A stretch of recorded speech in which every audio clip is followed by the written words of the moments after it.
Welcome to the AEN Stories channel. I used to picture the end of a life as a quiet thing, someone's last day folding itself neatly into the next morning while the world keeps going. That's not how Aunt Ruth went. She left like she did everything else, with a flourish and an opinion. She died in March in her brick bungalow in Evanston, the one with the creaky porch swing and the yard she called a prairie even though it was 15 feet long. She left behind the same collection of things she'd always had: good quilts, too many books about Chicago architecture, and a freezer full of casseroles labeled with masking tape and a handwriting that slanted like her. Ruth was Linda's aunt by blood and mine by consequence. I met her the day after I met Linda at a Cubs game in 1998. Ruth insisted on vetting the boy before Linda brought me anywhere near her father. Ruth was the kind of woman who used the word boy even when you were in your late 20s and paying your own taxes. She said what she liked about me was that I returned the mustard bottle to the cooler without being asked and that I didn't leave during a rain delay. "He's a stayer," she told Linda. "Mary stayers." I did stay. 22 years later we were still in the same cape in Park Ridge, still paying the same mortgage, still arguing about paint colors and lawn service, still raising kids who turned into lanky adults while I blanked. Jack is 20 now and goes to UIC, studying computer science like every third boy in the Midwest. Olivia is 17, junior year, the kind of girl who can remember everyone's birthday and forget her own lunch. Linda is 45 and beautiful in the way that makes you slow down when she's mad at you because looking at her never stopped being a pleasure. I'm 52, a project manager for a company that thinks integrated solutions is a personality. I've got a dad bod and a bad knee. I'm a stayer. Ruth had no children and no spouse, by design. She liked people in limited quantities and liked her privacy in unlimited ones. She told us more than once she would leave what makes sense to the family and what doesn't to a historical society. After she died, peacefully, they said, reading a mystery, I imagined an afternoon of polite paperwork and maybe a small fight over who got her cast iron skillet. That was the movie in my head as we pulled into the parking lot of the probate attorney's office on a windy Tuesday in April. The office was on the second floor of a rehab Victorian that smelled like lemon oil and old carpet. The receptionist had the careful smile of a person who has seen family members discover things that make them stop being family members. We took our places in a conference room with a fake ficus and a view of a dentist's office. Linda's parents, Barbara and Frank, sat side by side, knees touching, the way married people do when they disagree with each other but plan to show a unified front. Jack slouched into a chair with his AirPods out for once. Olivia folded herself small, hair tucked behind her ears in the way she does when she's trying to make more room for other people. The attorney introduced himself as Michael Carr. He had the tidy look of a man who runs every morning and alphabetizes his spices. He spread the will in front of him with two hands, paper smooth under palms like a ritual.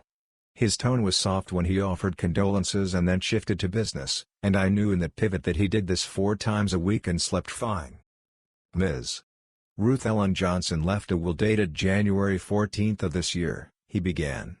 There is also a codicil executed March 3. We will read both in order. Linda squeezed my knee under the table and gave me a look that mixed grief with expectancy. Her relationship with Ruth had its own tides. They were close when Linda was a kid. Ruth took her to the Art Institute and bought her a book about Frank Lloyd Wright that still sits on Linda's nightstand. They drifted when Linda married me, drifted more when our kids were babies and we didn't go anywhere without a diaper bag. They got close again when Ruth fell in love with Olivia's AP papers and Jack's bad comedy. In the last 3 years, though, I'd felt a new distance. Ruth canceled a few Sunday dinners. She made a joke about Linda becoming good at secrets, and I laughed because it sounded like the kind of aunt joke that means nothing. Linda rolled her eyes and said, she thinks I still owe her $40 from 1999. Michael read the preamble, all therefores and whereases, bequests to a library and a historical society, a set of quilts to Barbara because she will not let them be folded wrong, a set of gardening tools to Frank because he understands soil. I felt the goofy relief of recognition. This sounded like Ruth. This sounded right. And now, the residue of the estate, Michael said, eyes flicking once to Linda and then back to the page. He read slowly, as if each word had weight. All remaining property, real and personal, tangible and intangible, including but not limited to my home at 2440 Maple, my investment accounts at Northbrook Financial, and my vehicle, shall pass to Mr. Alan Harper. The name hit the room like someone had opened a window in January. Barbara's hand tightened around Frank's, and I heard Olivia make the small sound she makes when a glass slips and she hopes it won't shatter. Michael kept reading, not unkind, just the way you keep reading when the page insists. Mr. Harper is the man with whom my niece, Linda Johnson, has been in a relationship for the last 3 years. Should Mr. Harper predecease me or disclaim the bequest, this residue shall pass to the Evanston Preservation Society. For a second it was like that half-second after you stub your toe before the pain arrives. There was the word relationship, swinging in the air like a ceiling fan, and then there was the word 3, and then there were my children's heads turning slowly toward their mother like sunflowers to a sun they didn't expect. Linda sat very still. Her mouth formed an O and then closed. She shook her head minutely, a movement so small you could call it a tick. "This is ridiculous," she said finally, voice tilted to sarcasm as a life raft. Ruth being dramatic from beyond the grave. She loved a scene. Michael didn't nod or shake his head. He folded his hands on the paper. "There is a codicil," he said. "If you'll allow me." "Please," Frank said, flat. Michael read again. "Codicil to last will and testament of Ruth E. Johnson. Dated March 3. In the event that my niece, Linda Johnson, denies the relationship referenced herein, I direct my attorney to produce and make part of this record the following copies of correspondence, including letters and printed emails, between Ms. Johnson and Mr. Harper, which I removed from my safe on February 27 and enclosed in this envelope. I further direct that a copy of this codicil be sent to my personal representative and to my pastor, the Reverend Dan Whitfield, because I am tired of secrets that make people sick." He reached into a folder and withdrew a large manila envelope with Ruth's handwriting on the front, Linda's business. He hesitated, not theatrically, just because he seemed to feel the human cost of opening it. He slid out a stack of printed emails, a handful of what looked like old-fashioned letters on stationery, and a few photographs I could see by their glossy corners. "Absolutely not," Linda said. Her voice rose and the receptionist's head briefly appeared in the doorway and then vanished. This is, she's dead, she can't, those are private." Barbara turned to Linda with a face I had never seen.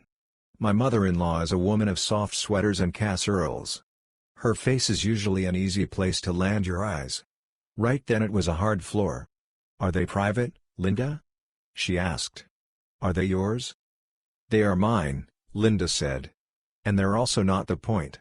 Ruth is being punitive. She never liked Mark."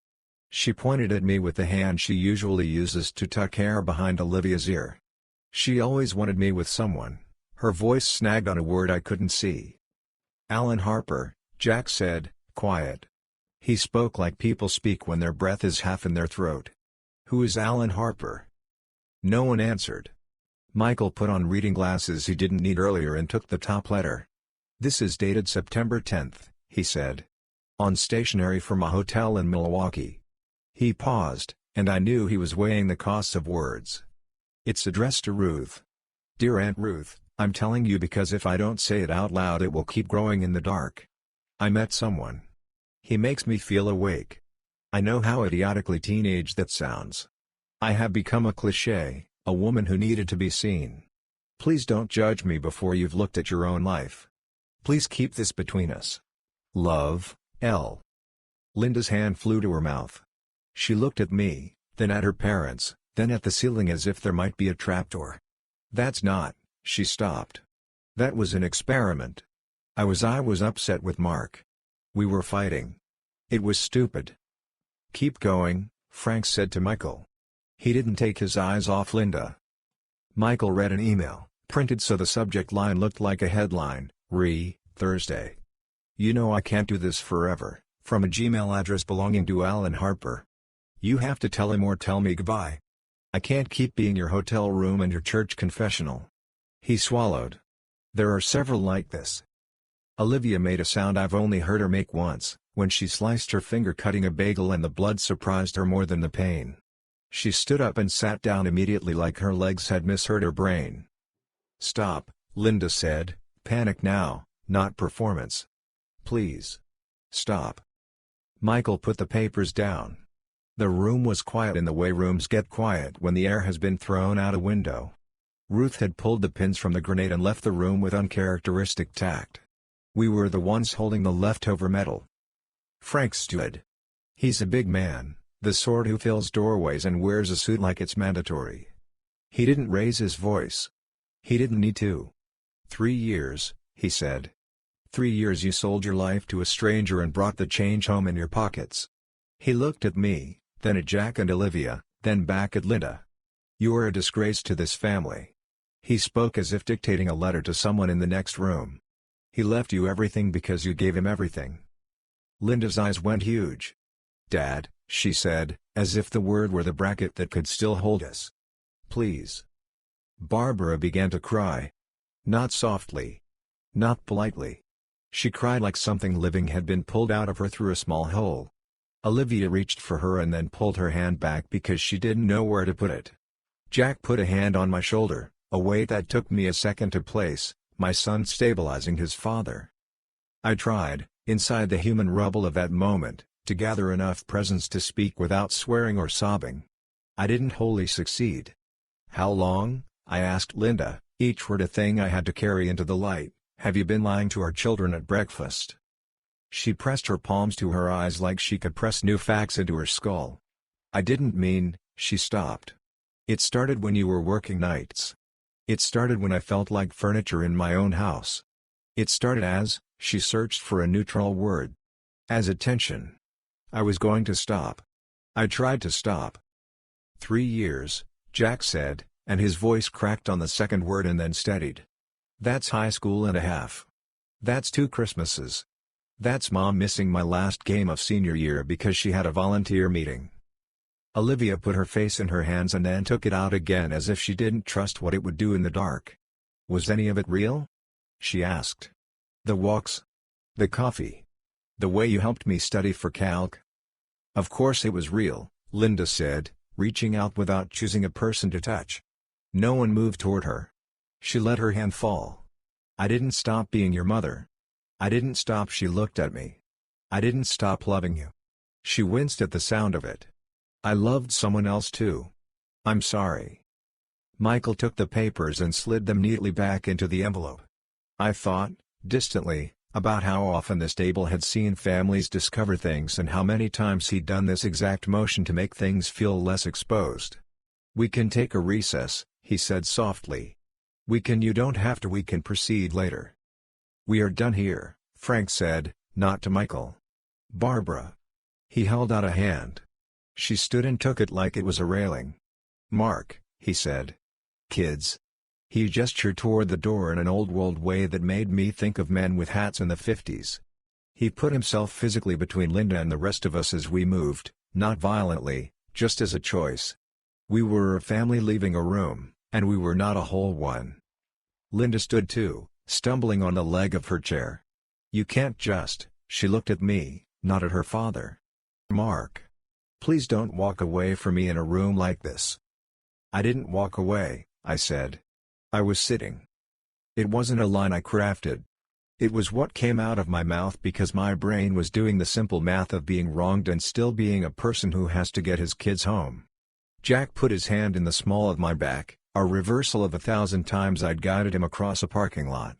Olivia paused in the doorway and looked back once at her mother the way a dog looks back when the person it loves has told it to stay and it wants so badly to disobey. We left. The receptionist's careful smile flickered and died. Outside the wind tried to slap us awake. Barbara leaned into Frank as if her bones were tired of holding everyone up. Jack took Olivia's bag without being asked, slung it across his shoulder, and for once she didn't protest. We reached the cars, our cars, the ones we had driven together to a place where someone would read us a story about our future, and found they were still just cars. The world was offensively normal. I didn't say much on the drive back to Park Ridge. The kids didn't either.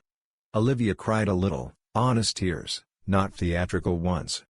Jack looked out the window at nothing. When we pulled into the driveway, The cedar at the front corner had dropped more needles than seemed possible. "We need to trim that," I said, because men say things like that when the thing they need to say is impossible. Inside, the house smelled like our house, laundry detergent and the faint sweetness of whatever candle Linda had been buying since 2017. Olivia went straight to her room. Jack put his bag in the hallway and stood for a second like he was deciding whether to be a child or a man. He chose both. "You want me to make pasta?" he asked, echoing 1,000 nights when that had been the solution to everything. "Sure," I said. He made too much and we ate none of it. Barbara called to ask if we needed anything, and I said, no, and she said, "We will bring something anyway," and I said, "Okay." Frank texted me, a simple, "We are with you." It would have been harder to forgive him if he'd been eloquent. Around 9 Linda came home. The porch light caught the edge of her face in a way that made me remember the night she said yes. She looked older than she had at 2 o'clock. She wiped at her eyes before she came in, badge of courage in her pocket where no one could see it. "Can we talk?" she asked. "Jack's here," I said. "Olivia's here." I didn't say, "The people you are answerable to are here." "I know," she said. She set her purse down with a carefulness that felt like begging. "I don't expect," she stopped. "I don't know what I expect." "Good," I said, more sharply than I intended. "Because what you expect has been the whole story for a while." Olivia came down the stairs and stood on the last step like it was the line she wasn't willing to cross. "You lied," she said. "Teens can be surgeons. You made us part of your lie by making us make room for your meetings. You made me tell Dad you were at church things so he wouldn't worry. You made me help you hide." Linda shook her head, slow. "I didn't make you." "You asked me not to tell him you were late," Olivia said. "You told me, 'This is just between us girls.' I thought you were fragile. I thought I was protecting you." Her voice tipped on the last sentence and I wanted to hold her and couldn't. Jack leaned on the doorway to the kitchen. "Who is he?" he asked. "It doesn't matter," I said, too quickly. "It does," Jack said, not to defy me but because he wanted the bones of the thing. "It matters why she chose him." "I chose someone who wasn't in my house all the time reminding me of a version of myself I wasn't sure I could be," Linda said. She looked at me just long enough to make the sentence land. "I chose someone who wasn't mad at me for the ways I'd become small." "I wasn't mad at you for being small," I said. "I was tired and we were broke for a few years and I didn't see you because I was looking at the fire that was our life and trying to keep it from burning the whole neighborhood down." "I know," she said. She sat at the table like a person who has been told to sit and doesn't want to disobey. "I told myself this was a temporary scaffolding." She laughed and it sounded awful. "Mark's words, right? Scaffolding. I told myself I'd come back to the house when I could stand in it without hating who I'd become." She put her head in her hands. "I don't expect you to forgive me because I can hear myself and I hate me, too." We didn't resolve anything that night, because people don't.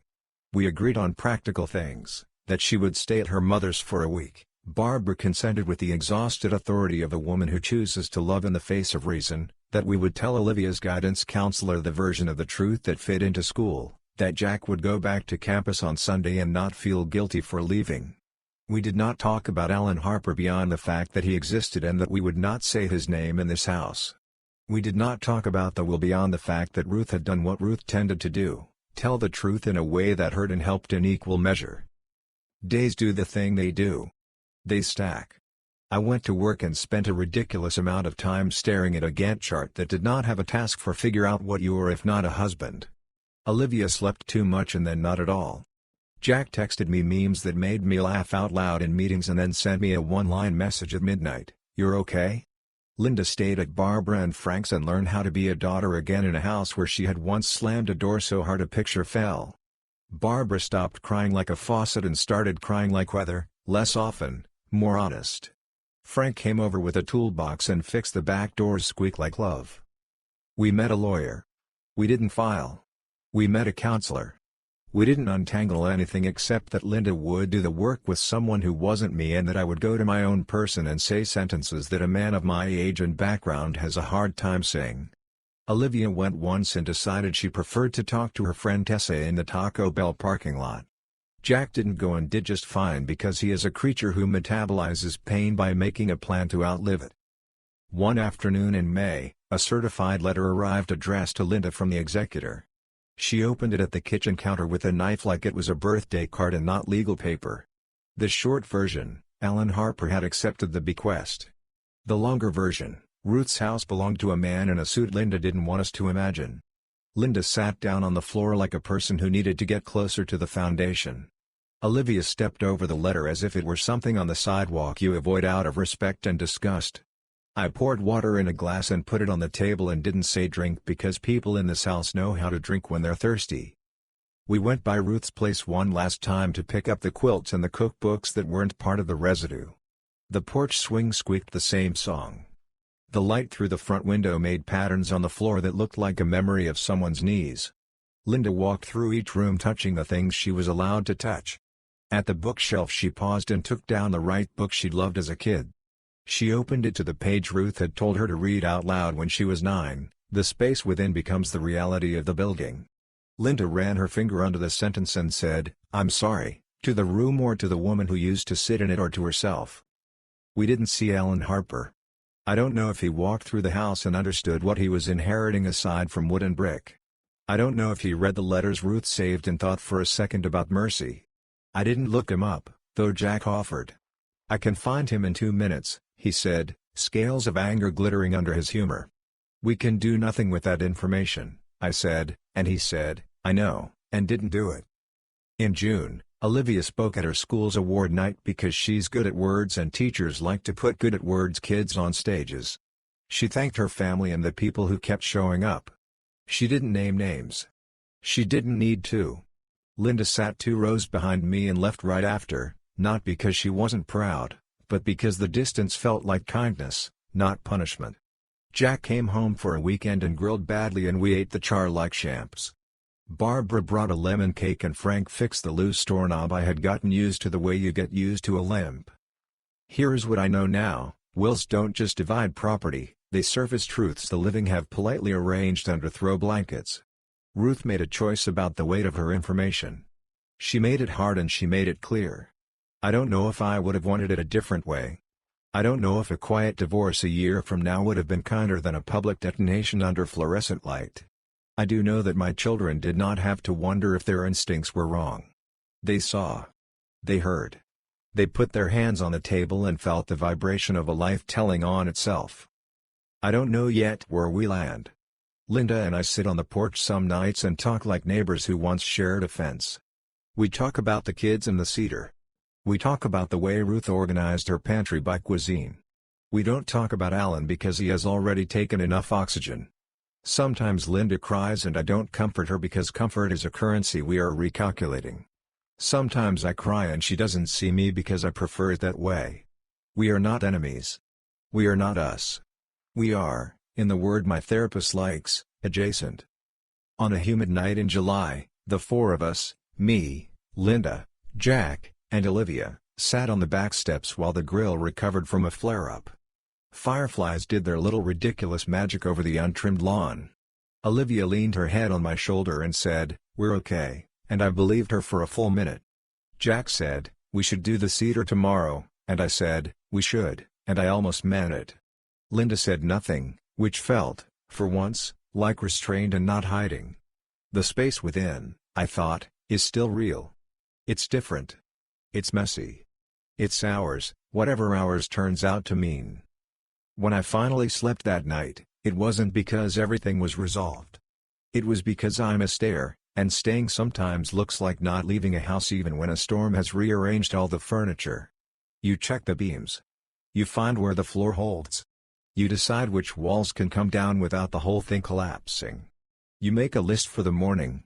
You survive enough nights to remember that daylight is a thing no will can change. Thank you for listening my story.